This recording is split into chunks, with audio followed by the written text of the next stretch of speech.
તમને એ તો ખબર હશે કે સૂર્ય સવારના સમયે અને સાંજના સમયે લાલ કલરનો દેખાતો હોય છે, પરંતુ શું તમને આની પાછળનું કારણ ખબર છે કે આવું કેમ થાય છે? આખો દિવસ સૂર્ય લાલ કલરનો નથી હોતો અને ખાલી સવારે અને સાંજે જ સૂર્ય લાલ કલરનો દેખાય છે.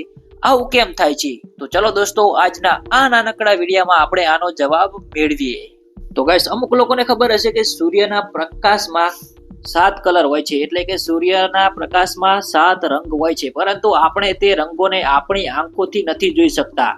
અને સૂર્યના પ્રકાશમાં જે 7 કલર હોય છે એ આ પ્રકારના હોય છે: જાની, વાલી, પીનારા.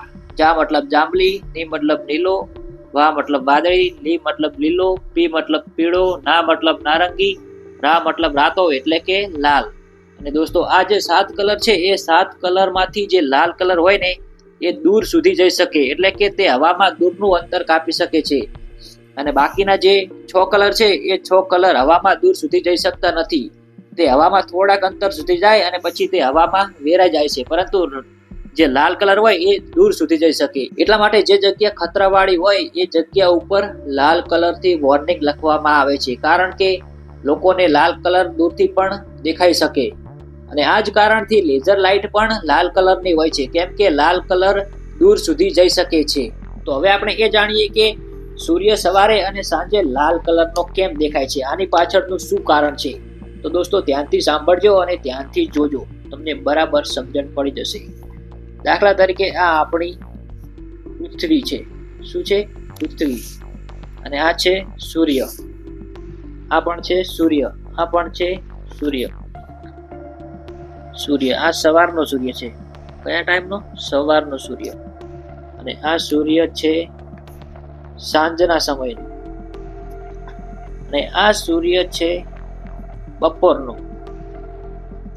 આમ તો આ રીતે હોય નહીં, પરંતુ તમને ઉદાહરણ માટે સમજાવું છું, તમને બરાબર સારી રીતે સહેલાથી સમજાય ને એટલા માટે હું સમજાવું છું. ઓકે?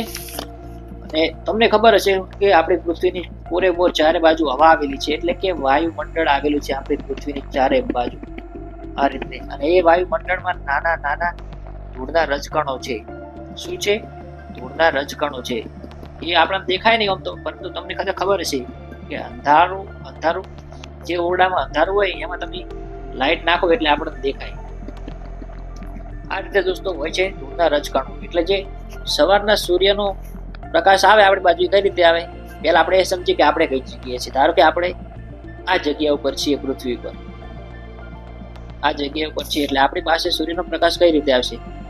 આ રીતે આવશે, આ રીતે ડોટો.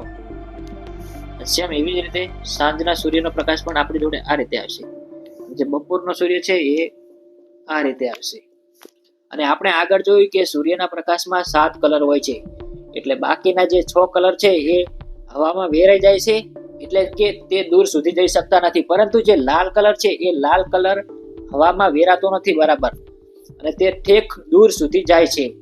એટલે દોસ્તો, આ જગ્યાએ સૂર્યનો પ્રકાશ આવે એટલે બાકીના 6 કલર હોય તે હવામાં જે ધૂળના રજકણો છે એ ધૂળના રજકણો અંગાથે ટકરાઈને વેરાઈ જાય, એટલે આપણને દેખાય નહીં, પરંતુ આપણને લાલ કલર દેખાય, કારણ કે લાલ કલર હવામાં દૂર સુધી જઈ શકે છે. એટલે આપણને સૂર્ય લાલ કલરનો દેખાય છે સવારનો. સેમ એવી જ રીતે સાંજના સૂર્ય સાથે પણ થાય છે.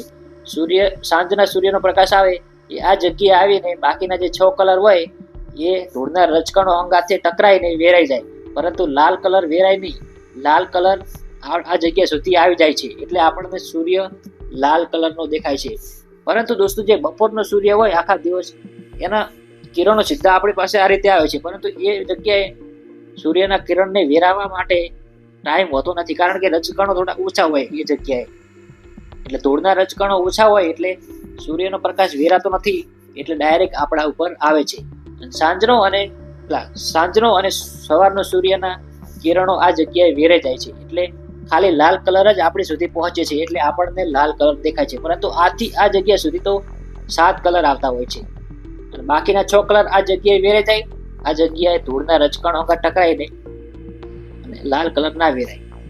એટલે દોસ્તો, આ રીતે આ કારણથી આપણને સવારનો અને સાંજનો સૂર્ય લાલ કલરનો દેખાય છે. આઈ હોપ તમને સમજણ પડી હશે.